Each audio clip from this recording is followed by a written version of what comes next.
Students good morning. आज हमारा जो टॉपिक है उसका नाम है बॉडी टेम्परेचर रेगुलेशन। तो सभी जीवों की जो बॉडी होती है उसका एक विशेष टेम्परेचर होता है जिस पर उसकी जो बॉडी होती है वो मैक्सिममली एक्टिव होती है और उसके ऊपर क्या करती है, वो काम कर सकती है। और इस बॉडी टेम्परेचर क्या क्या होता है या वो कैसे वो मेंटेन कर पाते हैं, इसके आधार पर जो है प्राणियों को दो ग्रुप्स में बांटा गया है। एक जिसे हम कहते हैं होम्योथर्मिक एनिमल्स, यानी कि समतापीय जीव होते हैं। समतापीय जीव का मतलब क्या होता है? ऐसे एनिमल जिनकी बॉडी का तापमान समान रहता है, उसमें कोई विशेष परिवर्तन नहीं होता है, उन्हें हम समतापीय कहते हैं। और इन जीवों को हम, यानी कि जिसमें इंटरनल बॉडी टेम्परेचर समान रहता है, और इन्हें हम एंडोथर्म्स भी कहते हैं, क्योंकि इनके अंदर जो है जो तापमान जो होता है वो बॉडी के अंदर जो मैकेनिज्म होती है, जैसे हीट प्रोडक्शन, हीट लॉस जो भी है, उसके द्वारा जो होता है ये तापमान सेम बनाए रखा जाता है, इसलिए इनको हम एंडोथर्म्स भी कहते हैं। एंडोथर्म्स जो है वो बर्ड्स और मेंबर्स आते हैं। सेकेंड कैटेगरी जो होती है जिसको हम पोइकिलोथर्मिक एनिमल भी कहते हैं, जिसके अंदर जो है बॉडी का जो तापमान होता है उनका जो वातावरण है उसके अनुसार बदलता रहता है, यानी कि इन्हें हम असमतापीय प्राणी भी कहते हैं। ठीक है, जब वातावरण ठंडा होता है तो इनका रक्त भी ठंडा हो जाता है, इसीलिए इन्हें हम कोल्ड ब्लडेड एनिमल भी कहते हैं, और इनको हम एक्टोथर्मिक एनिमल भी कहते हैं। तो ये एनिमल होते हैं, तो इनको हम वैसे थर्मोकन्फर्मर्स भी कहते हैं, जबकि जो होम्योथर्मिक एनिमल होते हैं उन्हें हम थर्मो रेगुलेटर कहते हैं, because they can regulate the temperature. ठीक है, तो ये आते हैं, ये जीव जंतु होते हैं। इसके बाद जो होती है बॉडी टेम्परेचर जो होता है वो दो प्रकार का होता है बॉडी टेम्परेचर। एक को हम कहते हैं बॉडी कोर टेम्परेचर होता है, और एक होता है स्किन टेम्परेचर। तो जैसे कि हम आपको यहाँ दिखा रहे हैं कोर बॉडी टेम्परेचर जो होता है, यानी कि कोर का मतलब क्या होता है, जो हमारे कोर ऑर्गेन्स होते हैं, जो हमारी बॉडी के अंदर जो ऑर्गेन्स होते हैं, जैसे कि हमारे लीवर है, किडनी है, ब्रेन है, और भी जो ऑर्गेन्स होते हैं विशल ऑर्गेन, उनके द्वारा जो टेम्परेचर उत्पन्न होता है, मसल्स है, तो उसे हम क्या बोलते हैं, कोर बॉडी टेम्परेचर कहते हैं। और एक हमारा जो स्किन का टेम्परेचर होता है, यानी कि जो हमारी स्किन जो बाहर होती है उसका कितना टेम्परेचर होता है, और वो जो टेम्परेचर होता है वो वेरिएबल होता है, अकॉर्डिंग टू द एनवायरनमेंट होता है। कोर टेम्परेचर को नापने के लिए जो गोल्ड स्टैंडर्ड जो होता है, मेथड जो होता है, उसके लिए जो गोल्ड स्टैंडर्ड जो मेथड होता है वो इंटरनल टेम्परेचर के लिए होता है। ठीक है, हार्ट के अंदर जो हम नापते हैं उसको हम गोल्ड स्टैंडर्ड कहते हैं कोर टेम्परेचर मापने के लिए। ठीक है, तो हमारी जो कोर ऑर्गन होता है उसके द्वारा ये उत्पन्न होता है। और जब हम इस टेम्परेचर को नापते हैं कोर टेम्परेचर को, तो हार्ट के अंदर तो उसको हमने स्टैंडर्ड माना है, इसके अलावा और भी जो ऑर्गन है वहाँ से हम नाप सकते हैं। और अगर हम उसको ओरली नापते हैं, ओरली का मतलब क्या होता है, हमारे मुंह के टंग के नीचे जो है जब वहाँ रखते हैं थर्मोमीटर को, तब वो जो टेम्परेचर होता है उसे हम कहते हैं ओरल टेम्परेचर। और इसकी वैल्यू जो है जैसे कि 98.6 डिग्री फ़ारेनहाइट होती है। ठीक है ना, तो ये इतना आता है, यानी कि 37 डिग्री सेल्सियस के लगभग आता है ये। ठीक है, ओरल। और रेक्टल जो टेम्परेचर होता है वो ओरल टेम्परेचर से 0.05 डिग्री सेल्सियस ज़्यादा होता है। और एक्जिला जो होता है, हमारी आर्म पिट्स होती हैं, उनका जो टेम्परेचर होता है वो ओरल से 0.5 डिग्री सेल्सियस से कम होता है। और स्किन आपको हमने बता दिया है। तो ये जो होते हैं ये हमारे जैसे टेम्परेचर होते हैं, तो कोर टेम्परेचर है और स्किन टेम्परेचर होता है। टेम्परेचर जो होता है इसके अंदर वेरिएशन भी होती भी, कि जो जैसे सुबह के टाइम जब हम उठते हैं तो हमारा टेम्परेचर कम होता है, फिर उसके बाद जो होता है टेम्परेचर शाम तक बढ़ता जाता है। हमारा जो वातावरण होता है, एनवायरनमेंट होता है, उसके अनुसार टेम्परेचर में वेरिएशन होती है। तो एक न्यूट्रल जोन टेम्परेचर कहते हैं हम जिसको, और ये जो न्यूट्रल जोन टेम्परेचर का मतलब क्या होता है, या जिसको हम कंफर्टेबल टेम्परेचर भी कह सकते हैं, कि मतलब ऐसा टेम्परेचर है जिसमें हमारी बॉडी में नो एक्टिव हीट लॉस और गेन होती है। ठीक है ना, एक नॉर्मल टेम्परेचर है, और इसकी वैल्यू लगभग 27 डिग्री सेल्सियस के आसपास होती है। 27-29 डिग्री सेल्सियस अगर बाहर का तापमान है तो हमारी बॉडी उसमें कंफर्ट जोन के अंदर होती है। ठीक है ना, तो ये आते हैं, और इस रेंज के अंदर जो होते हैं हमारे जो टिश्यूज हैं, ऑर्गन्स हैं, वो कंफर्टेबली काम करते हैं। और उससे जो होती है हमारी आउटपुट भी ज़्यादा आती है। फिर ये जो टेम्परेचर होता है ये हम रेगुलेट करते हैं, उसको हम कैसे कैसे रेगुलेट करते हैं, क्यों करते हैं, वो आता है। तो जैसे कि हम बॉडी टेम्परेचर को रेगुलेशन की ज़रूरत क्यों पड़ती है, वैसे तो ये हम सभी जानते हैं कि हमारे शरीर के अंदर एंजाइम्स होते हैं, और एंजाइम जो होते हैं ये एक ऑप्टिमल पीएच है, ऑप्टिमल टेम्परेचर है, उसके ऊपर वो काम करते हैं। और अगर उस टेम्परेचर में कुछ वेरिएशन होता है तो एंजाइम भी इतना काम नहीं कर पाते हैं। वो प्रोटीन होते हैं, अगर टेम्परेचर ज़्यादा होता है तो विल डीनेचर हो जाते हैं, ठीक है ना। ये भी होता है। दूसरा क्या है, स्पीड ऑफ जो केमिकल रिएक्शन होती है वो भी वेरी विद टेम्परेचर होती है, ठीक है ना भाई। कुछ लिमिट तक जब टेम्परेचर बढ़ता है तो स्पीड भी बढ़ती है, वो आती है। नेक्स्ट है, अगर टेम्परेचर बहुत कम है तो उससे क्या होता है, कार्डियाक फाइब्रिलेशन होता है, कार्डियाक फाइब्रिलेशन होता है, ठीक है ना। तो जैसे कि 26 डिग्री सेल्सियस जो है ना उससे कम हो जाता है, जैसे कि, ठीक है ना। तो जब उसको हम क्या बोलते हैं, इससे कार्डियक फाइब्रिलेशन हो जाता है, इवन हार्ट फेल भी हो जाते हैं। तो कार्डियक फाइब्रिलेशन का मतलब क्या होता है कि जो हमारा हार्ट का जो अपर पार्ट है आर्ट्रियम, उसका जो कॉन्ट्रैक्शन है वो इरेगुलर हो जाता है, उसको एहरिथीमिया होती है, उसमें रिदम जो होती है वो खत्म हो जाती है, वो स्पीड से कॉन्ट्रैक्ट करता है, तो ये हो जाता है। और अगर, और इसे हम हाइपोथर्मिया कहते हैं। और अगर टेम्परेचर ज़्यादा हो जाता है इसको हम हाइपरथर्मिया भी कहते हैं, या उसके अंदर भी अपर लिमिट के अंदर पहुंच जाता है तो उससे भी हमें हीट स्ट्रोक हो जाते हैं, और उससे क्या होती है, हमारी इवन डेथ भी हो जाती है, ठीक है। तो ये आता है इसके अंदर जो टेम्परेचर होता है, इसके आधार पर हम कितने कितने जो टेम्परेचर है उनको हमें कैसे कैसे कंट्रोल कर सकते हैं। 27 से 29 डिग्री सेल्सियस होती है, ठीक है। फिर 30 से 40 डिग्री सेल्सियस टेम्परेचर होता है। फिर 34 से 36 डिग्री सेल्सियस, उसको हम माइल्ड हाइपोथर्मिया कहते हैं। 36 से 38 नॉर्मल रेंज हम मानते हैं। 38 से 40 डिग्री हाइपरथर्मिया है, यानी कि हाइपर ज़्यादा हो गया है, ठीक है ना, जैसे फीवर या कोई एक्सरसाइज वगैरह से होती है। लेकिन अगर 40 और 44 से ज़्यादा है तो वो हमारे लिए नुकसानदायक है, और उस समय जो है हमें डॉक्टर के पास जाना पड़ता है। टेम्परेचर को प्रभावित करने वाले कई फैक्टर्स होते हैं, एज है, हमारी सेक्स है, और दिन का समय भी होती है, सर्काडियल एक रिदम होती है हमारी बॉडी के अंदर, वो भी होती है। कोई डिजीज़ होती है उसमें भी टेम्परेचर बढ़ जाता है। इसके अलावा एक्सरसाइज करने से भी जो टेम्परेचर बढ़ जाता है, ठीक है ना, सेक्स के अंदर भी होता है। तो ये आते हैं, तो ये डिफरेंट मैकेनिज्म होती है जो टेम्परेचर के अंदर आती है।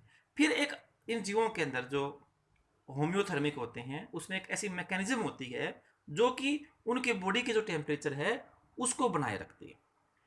इसे हम बोलते हैं थर्मो रेगुलेशन बोलते हैं। थर्मो रेगुलेशन मतलब क्या होता है कि ये हमारी बॉडी की एक ऐसी क्षमता है जिससे कि वो जो टेम्परेचर है बॉडी को वो उस लिमिट के अंदर बनाए रखती है, ठीक है ना। जिसमें कि सराउंडिंग का जो टेम्परेचर होता है वो वेरिएबल होता है, कम या ज़्यादा होता है, लेकिन बॉडी का जो कोर टेम्परेचर होता है वो उस रेंज के अंदर रहता है, ठीक है। तो हमारे अंदर ये एक थर्मो रेगुलेटरी मैकेनिज्म होती है। ये जो मैकेनिज्म होती है थर्मो रेगुलेशन, ये मुख्य रूप से दो फैक्टर्स के ऊपर डिपेंड करती है। उसमें से एक होता है हीट प्रोडक्शन, और एक क्या होता है, हीट लॉस मैकेनिज्म। यानी कि अगर दोनों चीज़ सेम है, जितनी हीट प्रोड्यूस हो रही है उतनी अगर लॉस हो रही है, तो फिर क्या होगा, हमारी बॉडी के अंदर क्या रहेगी, होम्योस्टेसिस रहेगी, और टेम्परेचर में कोई विशेष चीज़ नहीं आएगा। तो हीट प्रोडक्शन के लिए क्या क्या मैकेनिज्म होती हैं, और हीट लॉस के लिए होती है, ठीक है। हीट प्रोडक्शन जो होती हैं, ठीक है, ये मुख्य रूप से हमारी जो मेटाबॉलिज्म जो होती है बॉडी के अंदर उसका एक बाई प्रोडक्ट होता है, ठीक है। हमें एनर्जी भी मिलती है और उस दौरान क्या होती है, हीट भी उत्पन्न होती है, ठीक है। तो इसके अंदर ये आती है। तो इसमें क्या क्या फैक्टर्स होते हैं, जैसे कि हमने आपको यहाँ पर पहले तो ये बताया है सीवरिंग। सीवरिंग का मतलब क्या होता है कि ये तो एक प्रकार की रिफ्लेक्स प्रक्रिया होती है। जब ठंड ज़्यादा होती है बाहर में तो हमारी बॉडी जो होती है वो कंपकपी, जिसको हम बोलते हैं सीवरिंग हो जाती है, जिसमें जो स्केलेटन जो मसल्स होती हैं वो कॉन्ट्रैक्शन करती हैं, और जब वो कॉन्ट्रैक्शन करती हैं तो वहाँ से क्या होती है, हीट प्रोड्यूस होती है, ठीक है। तो ये तो सीवरिंग जो है हीट मैकेनिज्म होती है। एक नॉन सीवरिंग की प्रकार की भी हीट प्रोडक्शन होती है, और उस नॉन सीवरिंग के अंदर जो होता है वो हमारी बॉडी की मेटाबॉलिज्म के द्वारा होती है। जो ब्राउन फैट होती है वो जो स्टोर होती है हमारी बॉडी में, तो वो ब्राउन फैट जब उसमें बर्निंग होती है या उसमें मेटाबॉलिज्म होती है तो उससे वो हीट उत्पन्न होती है। तो ये दो प्रकार की होती है हीट इसमें प्रोडक्शन वाली, एक तो सीवरिंग में आती है, एक नॉन सीवरिंग के अंदर भी आती है, ठीक है।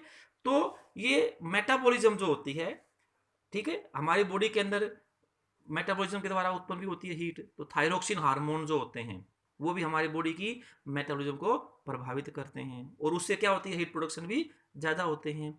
ऐसे ही और हार्मोन है, एपिनेफ्रिन है, नोर एपिनेफ्रिन हार्मोन है, या सिंपैथेटिक जो स्टिमुलेशन होता है ऑटोनोमिक नर्वस सिस्टम के द्वारा, जिससे कि क्यूटेनियस से वासो कॉन्स्ट्रिक्शन हो जाता है, वो भी जो होता है इसको प्रभावित करता है, हीट प्रोडक्शन को आता है। ठीक है। इसके अलावा इस जो हीट प्रोडक्शन जो होती है उसकी कहाँ कहाँ जरूरत पड़ती है, जैसे कि हमारी बॉडी के अंदर जो डाइजेशन होता है, अब्जॉर्प्शन होता है, या स्टोरेज ऑफ फूड जो होता है, ये भी एक प्रकार के थर्मोजेनिक इफेक्ट प्रोड्यूस करते हैं। थर्मोजेनिक का मतलब they will produce heat. Digestion के अंदर भी हीट होती है, जो फूड का जो अवशोषण है, अब्जॉर्प्शन है, और स्टोरेज के अंदर भी ये हीट, इसके अंदर क्या होती है, ये प्रोडक्शन होती है। तो ये हमारी बॉडी की हीट गेन जो मैकेनिज्म है ये उनके बारे में बताया गया है। और इसके बारे में हम और भी पढ़ेंगे वैसे थोड़ा बहुत आगे कि हीट गेन के बारे में है, या हमारी जो स्किन है वो एक प्रकार का हमारी बॉडी का हीट इंसुलेटर सिस्टम के रूप में काम करती है, रेडिएटर सिस्टम के रूप में काम करती है। ठीक है ना। तो उसके बारे में हम थोड़ा आगे पढ़ेंगे। तो अभी तो इसके अंदर ये हीट गेन मैकेनिज्म है। फिर आती है हीट लॉस। हीट लॉस क्या होता है कि हमारी बॉडी जो होती है वो कैसे हीट को लॉस करती है। ठीक है। हमारी बॉडी चारों तरफ से स्किन से कवर्ड होती है जो कि इंसुलेटर के रूप में काम करती है। तो नॉर्मली जो है वहां से हीट लॉस अगर होगी तो स्किन के थ्रू ही होगी। ठीक है ना। तो उस स्किन के थ्रू जो होंगी वो कैसे कैसे होंगी, उसके अलग अलग मैकेनिज्म के अंदर इसके अंदर बताई गई हैं भी। हीट लॉस जो होता है वैसे तो सिंपैथेटिक जो नर्वस सिस्टम होता है उसके द्वारा भी इसके अंदर कंट्रोल होता है, जिसमें जो स्किन होती है उससे लॉस होता है, जिसमें वासो डायलेशन हो जाता है। जो यहाँ पर जो ये ब्लड वेसल पीछे आपको दिखाई थी वो डायलेट हो जाती हैं, यानी कि वासो डायलेशन हम लोग क्या, ये ब्लड वेसल्स यहाँ पर आती हैं तो वासो डायलेशन में क्या होती है, ऐसे डायलेट हो जाएंगी तो यहाँ पर ब्लड का ज़्यादा फ्लो आएगा, और ज़्यादा फ्लो आएगा तो हीट का भी क्या होगा, लॉस ज़्यादा होता है। तो ये इनके अंदर आती है। हीट लॉस के लिए मुख्य रूप से ये 3-4 मैकेनिज्म आती हैं, जैसे कि इवापोरेशन बाय द स्वेट, सफेद ग्रंथि जिसको हम बोलते हैं, पसीनी ग्रंथियां होती हैं हमारी स्किन के अंदर। 2 से 3 मिलियन जो होती हैं क्या होती हैं, स्वेट ग्लैंड्स होती हैं। बस इनकी एक्चुअल वैल्यू 2.6 मिलियन के लगभग होती है। और जब ये स्वेट ग्लैंड्स जो होती हैं इनके द्वारा क्या होता है, हीट का लॉस होता है। कैसे होता है, इसको हम इवापोरेशन कहते हैं। हमारी बॉडी से इनसे वाटर की ड्रॉप्स बाहर आती हैं, जब वो वहाँ पर हीट होती है तो उसको इवेपोरेट कर देती हैं। उसके लिए जो हीट चाहिए वो कहाँ से मिलती है, बॉडी से मिलेगी। तो वहाँ से हीट कम होगी तो उससे बॉडी क्या होगी, ठंडी हो जाती है। आगे जो है रेडिएशंस के रूप में आती हैं, जैसे कि हम कहीं पर भी अगर रह रहे हैं वहाँ पर सन से रेडिएशन के रूप में हीट आती है तो वो जो एरिया है वो गर्म हो जाता है, और उससे फिर जो है रेडिएशन के रूप में हीट आती है, जो कि 60% जो हीट होती है वो इसी रेडिएशन के रूप में क्या होती है, वहाँ से बॉडी से लॉस होती है। ठीक है ना। तो ये भी हीट लॉस जो होता है ये इनके अंदर ही आता है रेडिएशन के द्वारा। ठीक है। अगला जो है 60% आ जाती है। ठीक है। इंफ्रारेड जो होती है हीट वेव्स के रूप में वो वहाँ से निकलती हैं रेडिएशन की वजह से। ठीक है। हमारी बॉडी से भी निकलती हैं और वो फिर बाहर वातावरण में फैल जाती हैं। आगे जो आता है जैसे कि और भी ये नाम बताए गए हैं, रेडिएशन के बाद कंडक्शन है और कन्वेक्शन है, ये 2 मैकेनिज्म होती हैं। वासो डायलेशन आपको पढ़ा दिया मैंने। ठीक है ना। क्यूटेनियस होती हैं, कुछ रेस्पिरेशन के अंदर भी होती हैं, और मेटाबॉलिज्म क्या होगी, डिक्रीज हो जाती है, तो उससे सबसे हीट जो होता है वो लॉस होता है। तो ये जो कंडक्शन होता है, कंडक्शन का मतलब क्या होता है कि कांटेक्ट में आता है। ठीक है। तो हमारी बॉडी अगर मान लीजिए किसी भी, ये जैसे कि आपको मैंने यहाँ पर ये हमारा एक ये कोई बैठा हुआ है ना, तो ये इसके संपर्क में आती है तो कंडक्शन हो जाता है। और ऐसे किसी ऑब्जेक्ट के कांटेक्ट में आते हैं तो उससे 3% जो होती है हीट का लॉस हो जाता है। ठीक है। और फिर इसके अलावा क्या होता है कि जो एयर है यहाँ से ये हवा बह के जा रही है। ठीक है ना। जैसे ये एयर करंट्स यहाँ पर से दिखा रखी है तो ये हमारी बॉडी के पास जाएंगे, तो इसे हम क्या बोलते हैं, इनकी ये एयर कंडक्शन जो होती है हवा के अंदर जो होती है हीट का लॉस हो जाता है, क्योंकि हवा जो होती है बाहर ठंडी होती है, गर्म होती है, तो उससे अगर ठंडी होती है तो हमारी बॉडी से क्या होगी, हीट की लॉस हो जाती है। तो उसे हम क्या बोलते हैं, लगभग वो 15% होती है, जब तक इक्विलिब्रियम बन जाती है। और जब इक्विलिब्रियम हो जाती है यानी कि बाहर की एयर भी उतनी गर्म है जितनी हमारी बॉडी की है, तब उसके बाद जो हीट लॉस होता है वो मुख्य रूप से किसके द्वारा होता है, कन्वेक्शन के द्वारा। ये जो कन्वेक्शन है इसके द्वारा होता है। इसमें जो हवा है हमारी बॉडी के पास से गुजरती है, जैसे पंखे की हवा है, एसी की हवा है, कूलर की हवा है, तो वो ठंडी होती है और उससे फिर क्या होती है, हीट लॉस के रूप में यहाँ से ये होती है। ठीक है। इवापोरेशन में जो है हमारे अंदर आपको जैसे कि क्या होता है कि अगर 1 ग्राम वाटर का लॉस होता है तो उससे 0.58 कैलोरी जो होती है हीट निकलती है। ठीक है ना। तो इसके अंदर भी आती है वाटर इवापोरेशन जब होता है, तो हम सांस लेते हैं तो उसमें भी क्या होता है, वाटर का इवापोरेशन होता है, तो वहां से भी क्या होता है, हीट लॉस होता है। तो ये जो है हीट लॉस की अलग अलग मैकेनिज्म है, ये इसके अंदर आपको मैंने बताई। तो इसके अंदर क्या है कि एक बैलेंस बनेगा।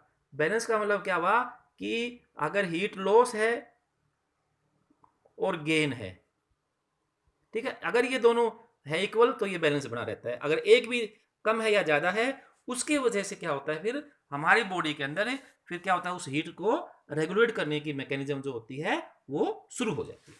तो वो मैकेनिज्म क्या होती है, हीट रेगुलेशन जो होता है वो हम कैसे करते हैं। ठीक है। हीट रेगुलेशन को समझने के लिए जैसे कि मैं आपको समझाता हूँ, तो हीट लॉस है, हीट गेन हो गया था। ठीक है। तो इसको समझाने के लिए वैसे मैं आपको ये समझाता हूँ।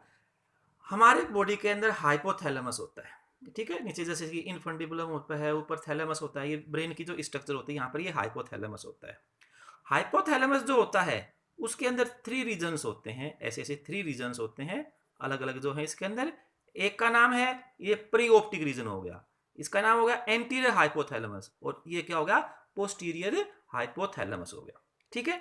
तो ये प्री ऑप्टिक, फिर एंटीरियर हाइपोथैलेमस, और फिर क्या हुआ, ये पोस्टीरियर हाइपोथैलेमस होता है। इसके अंदर जो ये आपके प्री ऑप्टिक है और एंटीरियर हाइपोथैलेमस जो होता है, इसके अंदर रिसेप्टर्स होते हैं। इसके लिए कोल्ड के लिए भी और वार्म के लिए भी सेंसरी न्यूरॉन्स होते हैं, या उनको हम रिसेप्टर्स भी कहते हैं। न्यूरॉन्स होते हैं जो उसको सेंस कर सकते हैं। ठीक है।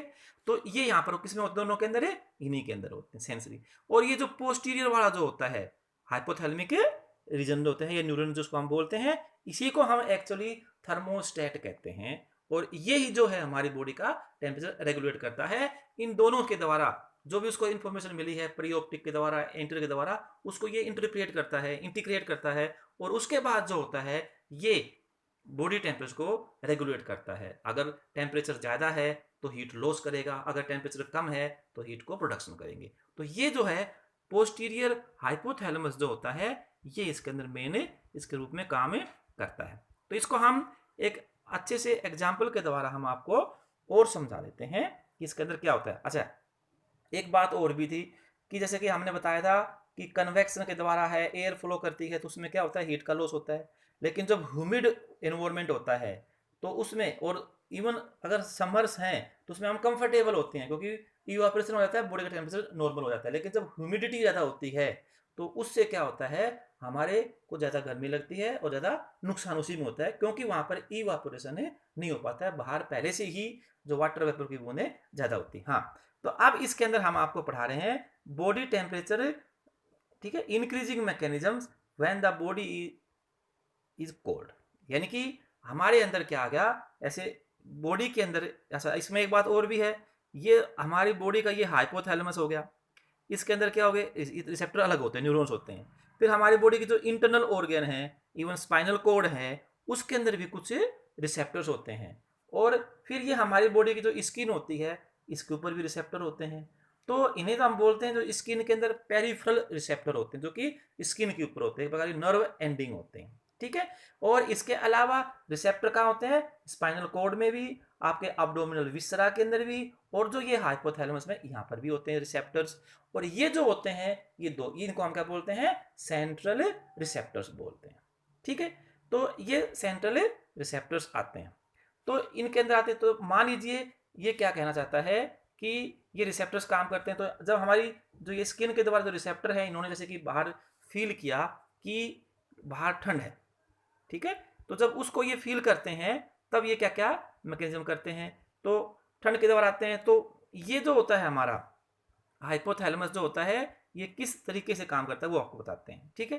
तो ये क्या हुआ, कोल्ड है, डिक्रीज इन बॉडी टेम्परेचर होती है, और cold receptor from the skin जो होते हैं वो एक्टिव हो गए। और उनसे जो सूचना है वो कहाँ चली गई, हमारे इसके अंदर परियोप्टिक के अंदर, और एंटर हाइपोथैलेमस में क्या होते हैं, रिसेप्टर्स होते हैं, कोल्ड के भी होते हैं और वार्म के भी होते हैं। हाँ, वार्म्स के ज़्यादा होते हैं वो गर्मी वाले, और कोल्ड के क्या होते हैं, वहाँ पर कम रिसेप्टर्स होते हैं। ठीक है, तो ये यहाँ पर चली गई। उसके बाद वो सूचना कहाँ जाती है, पोस्टीरियर हाइपोथैलेमस में। अब उस पोस्टीरियर हाइपोथैलेमस को क्या पता लगा कि हमारी बॉडी का जो टेम्परेचर है वो कम हो गया।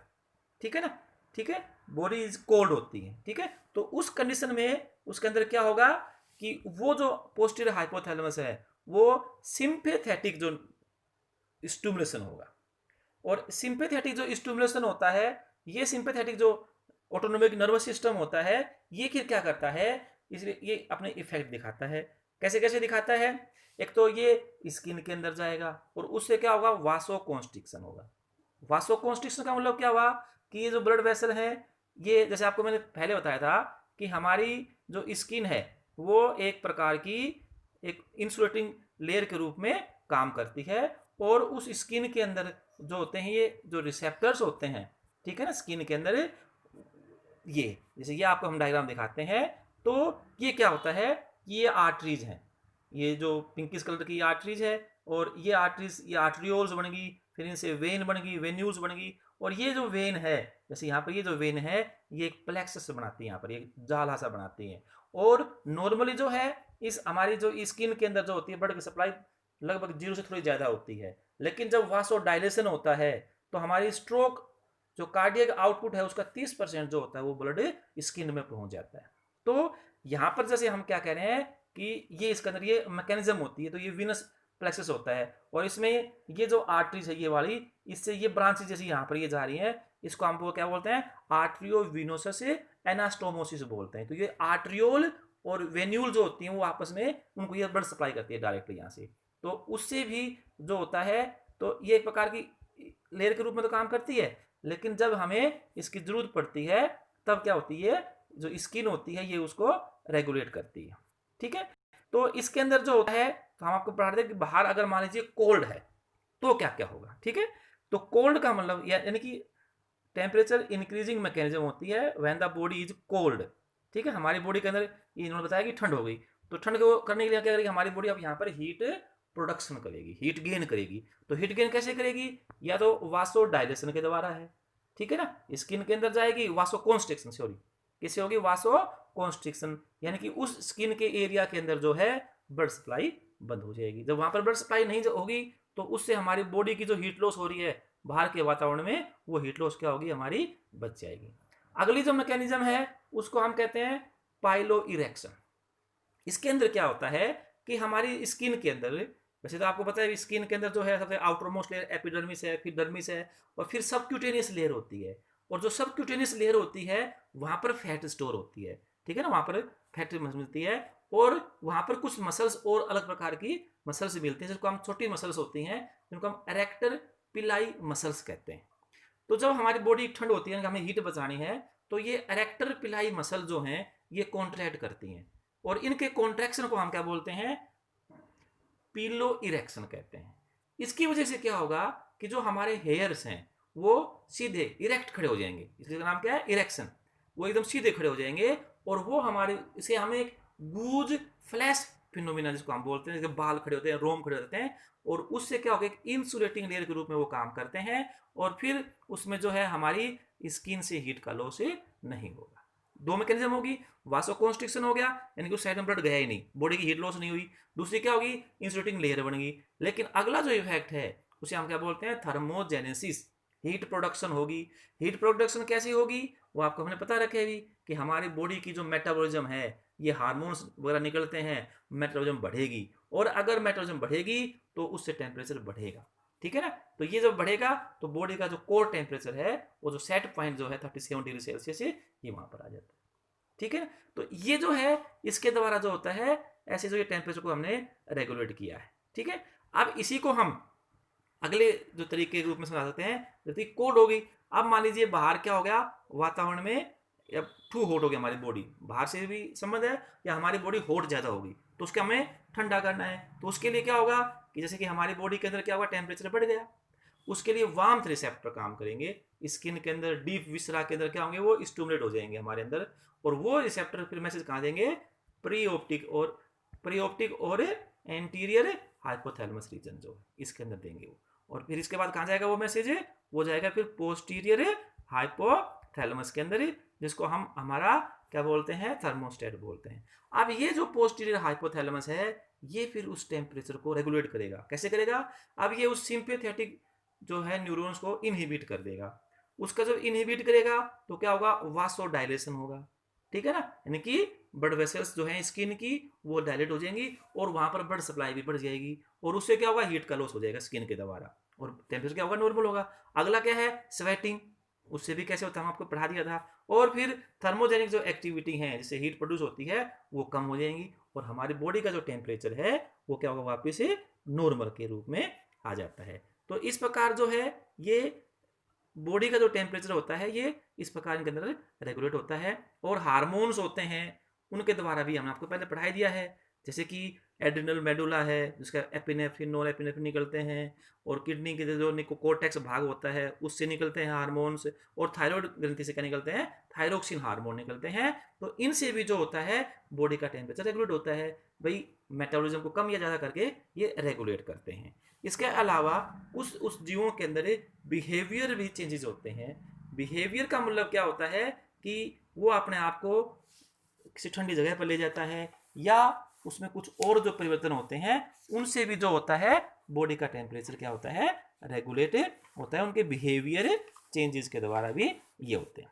ठीक है भी, तो ये था कि हमारी बॉडी का जो टेम्परेचर है हम उसको कैसे रेगुलेट करते हैं। धन्यवाद।